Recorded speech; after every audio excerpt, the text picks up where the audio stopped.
Kenapa Nabi Muhammad tidak bisa membaca dan menulis? Kok bisa Nabi tidak bisa membaca? Apa waktu itu Nabi Muhammad tidak berusaha belajar dan menulis? Kepada Muhammad SAW, Jibril mengatakan, "Iqra, bacalah." Nabi Muhammad SAW menjawab, "Ma'ana biqari." Aku benar-benar tidak bisa membaca. Jibril kembali mengulang perkataannya lagi. "Iqra, bacalah." Dan kembali Nabi Muhammad SAW menjawab, "Aku sungguh-sungguh tidak bisa membaca." Hingga ketiga kalinya pertanyaan itu dijawab dengan konsisten oleh Nabi Muhammad SAW.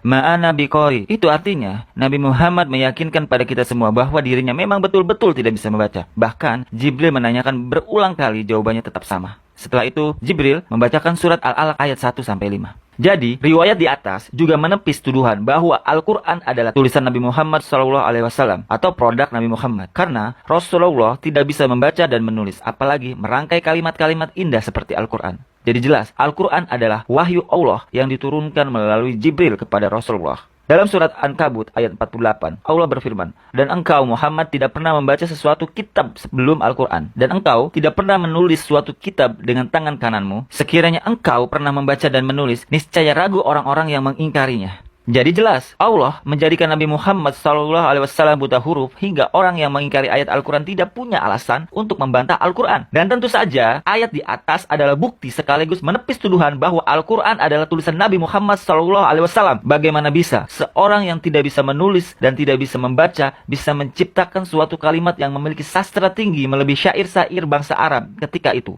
Nabi Muhammad kan tidak dikenal sebagai penyair. Bagaimana mungkin mau menulis syair yang indah, nulis saja nggak bisa? Kan begitu logikanya. Oke, kita lanjut. Walaupun Nabi Muhammad SAW buta huruf, tapi sangat berpendidikan. Buta huruf artinya tidak bisa membaca dan menulis. Tapi kecerdasan Nabi Muhammad SAW sangat luar biasa. Michael Hurt, Lemaitre, semua cendekiawan besar ini, dan mereka adalah sejarawan. Mereka semua memuji Nabi Muhammad SAW sebagai negarawan terbaik dalam sejarah manusia, pemimpin terbaik dalam sejarah manusia. Thomas Charlie dalam bukunya Heroes and Hero Worship menyebutkan bahwa Nabi Muhammad SAW memimpin terbaik dalam sejarah manusia.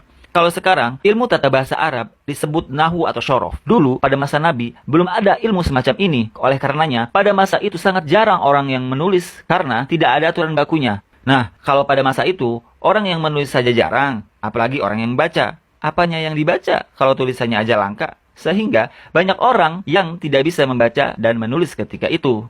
Jadi, pada masa itu, hanya orang-orang tertentu saja yang bisa membaca dan menulis. Walaupun mayoritas mereka disebut masyarakat yang ummi, yakni yang tidak dapat menulis, faktanya, Rasulullah dikelilingi para sahabat yang mahir menulis. Disebut dengan Khatibur Rasul atau sekretaris Rasulullah SAW. Di antaranya, ada Zaid bin Sabit yang bertugas menulis surat-surat kepada raja, Ali bin Abu Thalib yang bertugas menulis akad-akad perjanjian, Mughirah bin Subah yang menulis kebutuhan Nabi yang mendadak, Abdullah ibnu Arqam yang bertugas menulis utang piutang dan akad-akad lainnya, dan Hanzalah yang digelar Al-Khatib karena berprofesi sebagai sekretaris umum pada masa itu. Selain bisa menulis, sahabat Nabi juga ada yang bisa menerjemahkan bahasa asing. Contohnya, Zaid bin Sabit, beliau kerap kali bertugas menjadi penerjemah ketika datangnya surat-surat yang berbahasa non-Arab kepada Rasul, seperti bahasa Ibrani dan bahasa Suryani. Dan sahabat wanita atau sahabiah yang dapat membaca dan menulis salah satunya adalah Asifah binti Abdullah. Sedangkan istri Nabi yang dapat membaca dan menulis adalah Hafsah dan Ummu Kulsum. Sedangkan Aisyah hanya bisa membaca saja, tidak bisa menulis.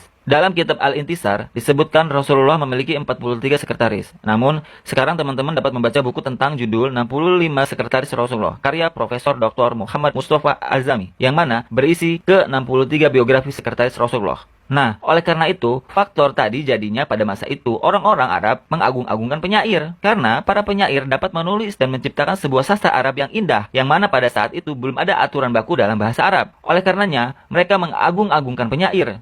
Bahkan, orang-orang yang dapat menulis pada saat itu diberi gelar Al-Kamil, yakni orang-orang yang sempurna. Selain itu, pada masa itu, tulis-menulis hanya untuk yang penting-penting saja, seperti syair, hukum, aturan, surat menyurat, dan lain-lain. Nah, ini merupakan contoh surat-surat yang ada pada zaman masa itu. Dapat kita lihat bagaimana tulisan bahasa Arab sangat berbeda dengan bahasa Arab yang sekarang.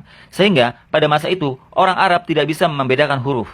Nah, karena jarang orang yang menulis dan membaca, maka langka atau jarang pula alat tulis seperti pena dan kertas. Oleh karenanya, saat Al-Quran turun, para sahabat menulis ayat yang mereka dengar dari Rasulullah ke dalam media-media yang tersedia ketika itu. Seperti lempengan, tulang kulit, kayu, pelepah kurma, dan lain sebagainya. Jadi, salah jika ada yang mengatakan Al-Quran ditulis pada masa Utsman. Karena faktanya Al-Quran ditulis saat Rasulullah SAW masih hidup dengan cara mendetainya. Hingga kemudian pada masa Abu Bakar dikumpulkan hingga pada masa Utsman dibukukan secara resmi.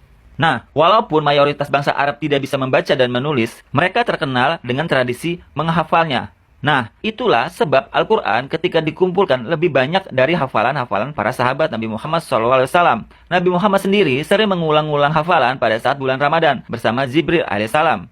Itulah alasan secara historis Nabi Muhammad SAW kenapa tidak bisa membaca dan menulis. Semoga bisa dipahami dan menambah wawasan kita tentang Nabi. Sampai sini paham gak, Ro? Paham dong.